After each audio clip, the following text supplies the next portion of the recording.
دریم نمبر پیغام مونږ لداره کوي چې کوم تعلق تاسو په رمضان کریم کې قرآن سره اے مسلمانانو څومره ښه تعلق هم قرآن سره هر ماشوم مشر بوډا مخې ته قرآن کولاوي او یو ختم او دو ختم. رمضان کریم دریم پیغام دا دی چې رمضان کریم مونږ ته یې دا اوس روان دی چې څنګه هم په زما میاشت کې قرآن پاک سره تعلق مضبوط را روان 11 میاشتو کې دا تعلق کمزوری کوي ما قرآن سره نورم خپل تعلق مضبوط کړي. رمضان کریم دا قرآن همدغسې غونډ کال ووایي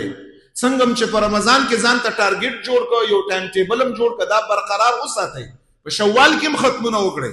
په ذوالقعده کې هم ختمونه وکړئ، په ذوالحجه کې هم وکړئ، ټول کال داسې کال ختمونه وکړه چې رمضان کریم سره بیا میلاویږي چې ته سره د قرآن په تلاوت باندې میلاو شي.